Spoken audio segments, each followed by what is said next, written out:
लड़की जो कि कुछ ऐसा सवाल करती लड़कों से खुद के ही शादी के लिए, जिसको सुनने के बाद वो लड़के शर्म से पानी पानी हो जाते और वो उस सवाल का सही सही उत्तर नहीं दे पाते थे, जिस वजह से इस लड़की ने यही शर्त रख दी कि जिस लड़के ने भी मेरे सवालों का सही सही उत्तर दे दिया मैं उसकी हो जाऊंगी, मैं उससे शादी कर लूँगी और उस लड़के को मैं अपने पति के रूप में स्वीकार कर लूँगी। अब ये जो इस लड़की की जो पहली थी गजब की, ये जो गजब के इसके 3 सवाल थे, ये सवाल इतने ज़्यादा चर्चे में आ गए कि पूरे गांव भर में जितने भी गांव थे हर जगह ये बात पानी की तरह फैल गई कि ऐसे ऐसे एक लड़की है जो कि सवाल पूछती है और उसका सवाल कोई भी लड़का नहीं दे पाता है और वो चाहती है कि अगर कोई उसका सवाल का जवाब सही सही दे दे तो उससे वो शादी कर लेगी। दरअसल ये जो कहानी है इसको मैं विस्तार तरीके से सुनाती हूँ, तो कहानी में अंत तक बने रहिए। कहानी बहुत ही ज़्यादा दिलचस्प होने वाली है। आदाब, नमस्ते, सत श्री अकाल। मैं हाजिर हूँ फिर से एक ऐसी ही सच्ची कहानी, सच्ची घटना के साथ में। और मेरा आप लोगों को इस कहानी सुनाने का मकसद आप में से किसी की भी भावनाओं को ठेस पहुँचाना या आहत करना बिल्कुल नहीं था, बल्कि समाज में घट रही घटनाओं से आप लोगों को जागरूक कराना था। तो दोस्तों, ये जो आज की कहानी है, ये कहानी की जो शुरुआत होती है दरअसल वो होती है गाज़ियाबाद से। गाज़ियाबाद की ये कहानी होती है। एक लड़की जो कि काफ़ी ज़्यादा पढ़ी लिखी होती है, काफ़ी ज़्यादा हाई एजुकेटेड लड़की होती है। उसके घर वाले भी काफ़ी ज़्यादा अच्छे पढ़े लिखे घराने के होते हैं। अब चूँकि लड़की पढ़ी लिखी होती है, लेकिन वो अपनी शादी के लिए खुद ही रिश्ता ढूंढती है, खुद ही लड़कों से बातचीत करती है, लड़कों से खुद ही वो सवाल करती है कि अगर मेरे 3 सवालों का जवाब आप लोगों में से कोई दे दिया तो फिर मैं उन्हीं को अपना पति के रूप में स्वीकार कर लूँगी। लेकिन अब सवाल आखिर ऐसा क्या रहता है कि कोई भी लड़का सही सही जवाब नहीं दे पाता है। बहुत पढ़े से पढ़े लिखे लड़के आते हैं उसके पास, बहुत ज़्यादा अमीर अमीर घराने के लड़के आते हैं, दिमागदार लड़के आते हैं, बड़े बड़े इंजीनियर आते हैं, ऑफिसर आते हैं, बड़े बड़े मास्टर आते हैं। लेकिन आखिर वो क्या सवाल लड़की पूछती है, ऐसा क्या कह देती है कि जो भी सुनता उसकी बोलती वहीं बंद हो जाती और वो लोग अपने घर को वापस चले जाते। तो दोस्तों, ये जो लड़की होती है, इस लड़की का नाम दरअसल, ये लड़की एक मुस्लिम घराने से होती है और इस लड़की का नाम दरअसल रेशमा होता है। अब ये जो रेशमा होती है, इसके जो पिता होते हैं वो बहुत बड़े बिजनेसमैन होते हैं और जो ये रेशमा होती है वो काफ़ी ज़्यादा पढ़ी लिखी अच्छी होनहार लड़की होती है। उसके पास बहुत सारी डिग्रियां होती हैं क्योंकि लड़की पढ़ने में काफ़ी ज़्यादा अच्छी होती है। अब ये जो लड़की होती है, अब इसकी शादी की उम्र थी और उसकी एक ही शर्त थी कि जिसने भी मेरा 3 सवालों का जवाब दे दिया मैं उसी से शादी करूँगी। अब ये जो लड़की होती है, क्योंकि वो पढ़ने में काफ़ी ज़्यादा तेज़ होती है, तो इसको अपनी पढ़ाई पर बहुत ज़्यादा कहीं ना कहीं घमंड होता है। और घमंड होता भी क्यों ना, क्योंकि वो लड़की आखिर पढ़ने में इतनी ज़्यादा होनहार और होशियार जो थी। तो यही सारी बातें होती हैं। बहुत सारे लड़के उसके घर पे आते हैं, वो एक एक करके सबसे सवाल करती है, लेकिन कोई भी जवाब नहीं दे पाता है। उसके बाद में एक रोज़ की बात होती है जब ये अफवाह हर जगह गांव में फैल जाती है कि ऐसे ऐसे करके एक लड़की है, वो ऐसे ऐसे सवाल पूछती है और जो जवाब देता है उससे वह शादी करने के लिए राज़ी हो जाती है। लेकिन इसका सवाल का जवाब आखिर ऐसा टेढ़ा है कि कोई दे ही नहीं पाता है। ये अफवाह हर जगह फैल गई। अब ऐसे ही बगल के एक गाँव का जो लड़का था जिसका नाम कि आरिफ था, अब जब वो उस तक ये अफवाह पहुंचती है तो वो भी सोचता है कि चलिए हम भी लगे हाथ हाथ मार ही देते हैं, क्या पता हमारी लग गई तो लग गई, वरना देखते हैं फिर। अब वो भी ऐसे ही जाता है, देखता है, आजमाता है खुद को कि देखते हैं आखिर ऐसा कौन सा सवाल है जिसका जवाब किसी के पास है ही नहीं। अब वो जाता है उस लड़की के घर पे। अब जब लड़की के घर पे जाता है तो फिर उससे मिलता है। अब लड़की कहती है कि देखिए, मेरी ऐसे ऐसे 3 सवाल होंगे, आपको जवाब देना होगा, और अगर आप जवाब दे देते हैं तो मैं आपको अपने पति के रूप में स्वीकार कर लूँगी, और अगर आप नहीं दे पाए तो फिर बात ही कुछ नहीं है। तो फिर वो जो लड़का आरिफ होता है वो कहता है कि ठीक है, मुझे तुम्हारी शर्त मंजूर है, मगर अगर मैंने तुम्हारे तीनों सवाल के सही सही जवाब दे दिए और वो सवाल सही निकले तो तुम अपने जवाब से मुकर तो नहीं जाओगी, कहीं तुम शादी से मना तो नहीं कर दोगी? क्योंकि देखो, मैं एक गरीब लड़का हूँ, मैं खेती बाड़ी करता हूँ, मैं तुम्हें जिस हाल में रखूँगा तुम्हें उसी हाल में रहना पड़ेगा मेरे साथ। अब बताओ, तुम मेरी पत्नी बनोगी अगर मैंने सही सवाल का जवाब दिया? तुम मुकर तो नहीं जाओगी? तो वो जो लड़की होती है वो कहती है ठीक है, मैं अपने इस बात से नहीं मुकरूंगी। अब वो जो लड़का होता है वो कहता है कि ठीक है, आज रात आप मुझसे मिलिए, आज रात जब आप मुझसे मिलेंगी तो मैं आपको सारे सवालों के आपके जवाब दे दूंगा। अब रात हो जाती है। रात होने के बाद में अब ये जो लड़की के घर पे लड़का जाता है तो लड़का देखता है कि ये जो लड़की है रेशमा, ये काफ़ी ज़्यादा जो जैसे लाल रंग का जोड़े का दुल्हन कपड़ा पहनती हैं वैसे कपड़ा पहने हुए एक कमरे में बैठी हुई होती है दुल्हन की तरह, घूंघट काढ़े हुए। और उस कमरे में काफ़ी ज़्यादा अच्छा डेकोरेशन होता है, बहुत अच्छी लाइट जल रही होती हैं, बिल्कुल सुहागरात जैसा लग रहा होता है कि जैसे यहाँ पर सुहागरात मनाने जाने वाली हो।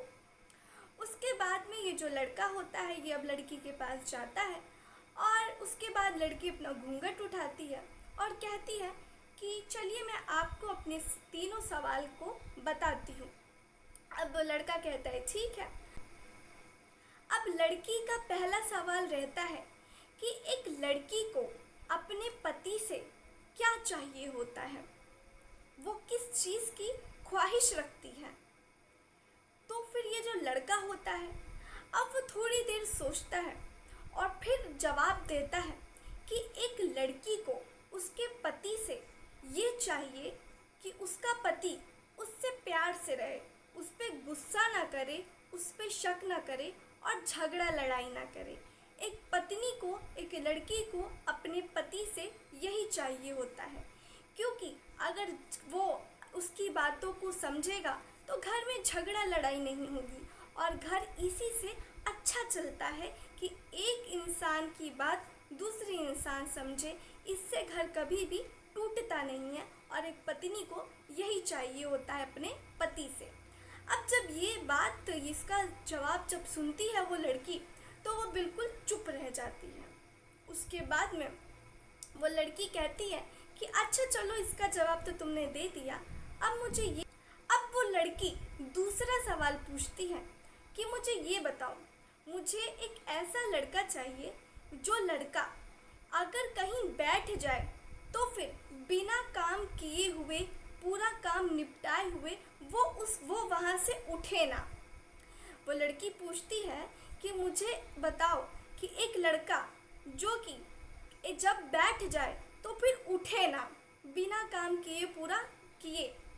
तो अब वो लड़का चुप हो जाता और फिर जवाब देता है कि अगर कोई लड़का किसी के साथ में बाहर बैठा हुआ है, लोगों के साथ पंचायत में या समाज में बैठा हुआ है, तो उसके साथ ऐसा ना हो कि उसको एक एक काम के लिए उसके घर वाले या उसको फ़ोन कर कर के बुलाया जाए और उसको उठ कर के बिना उन लोगों की बात सुने हुए बीच में से ही जाना पड़े।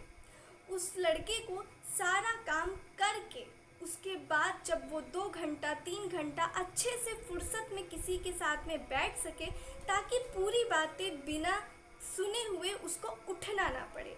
ये है इसका जवाब। तो वो जो लड़की होती है वो बिल्कुल चुप हो जाती है कि अरे, इसने तो सारे सवाल के सही सही जवाब दे दिए।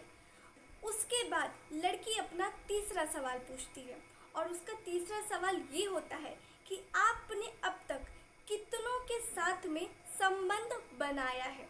इस पर वो लड़का मुस्कुराता है और फिर जवाब देता है कि मैंने तो बहुत ही ज़्यादा लोगों के साथ में संबंध बनाया है। फिर वो लड़की पूछती है कि कैसे, और फिर वो लड़का जवाब देता है कि मेरे घर में मेरे रिश्तेदारों के साथ, मेरे पड़ोसियों के साथ, मेरे दोस्तों के साथ में मेरे बहुत ही अच्छे संबंध हैं और मैं उन लोगों के साथ में बहुत अच्छे से पेश आता हूँ और उन लोगों के साथ बहुत अच्छे से रहता हूँ, इसलिए मेरा हर किसी के साथ में बहुत अच्छा संबंध है। अब वो जो लड़की होती है वो बिल्कुल चुप हो जाती है, क्योंकि उसके सारे तीनों सवालों का जवाब बिल्कुल वो लड़का सही सही दे देता है। उसके बाद में वो लड़की जो होती है वो कहती है कि मैं बहुत ज़्यादा खुश हूँ, पहले तुम ऐसे लड़के थे जिसने मेरे सवालों का सही सही जवाब दिया है, तुम मेरे पति बनने के बिल्कुल काबिल हो और अब मैं तुम्हारे साथ शादी करने के लिए तैयार हूँ। उसके बाद में ये जो लड़का होता है वो कहता है कि ठीक है, पर अब मेरा भी कुछ सवाल है। अब वो लड़की से पूछता है कि अब तुमको मेरे भी कुछ सवालों का जवाब देना होगा, तभी मैं तुमसे शादी करने के लिए तैयार हूँगा। उसके बाद वो लड़की कहती है कि ठीक है, पूछिए आपका क्या सवाल है। उसके बाद वो लड़का अपना पहला सवाल पूछता है कि मुझे ऐसी लड़की चाहिए जो कि जब लेट जाए तो लेटने के बाद उठे ना। अब जब वो लड़की होती है वो सुनती है और उसका सर चकरा जाता है कि आखिर ऐसी लड़की जो कि लेट जाए बेड पर तो फिर वो उठे ना। उसके बाद वो इधर उधर सोचती है, उसके बाद में जवाब देती है कि वो लड़की जो लेट जाए और फिर बिस्तर से उठे ना, इसका यही मतलब होना चाहिए कि जब एक लड़की लेटे तभी जब वो घर का सारा काम निपटा ले, निपटाने के बाद ही वो सोए लेटे, ताकि उसको बाद में उठना ना पड़े, यही एक लड़की की पहचान होती है।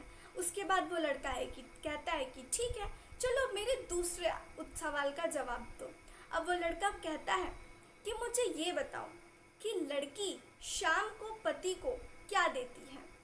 अब वो जो लड़की होती है अब वो सोचती है और फिर बोलती है कि एक लड़की अपने पति को शाम में अच्छी सलाह देती है कि वो कैसा काम करे, कैसा काम ना करे, क्या सही है क्या गलत है, वो उसको एक अच्छी सलाह देती है।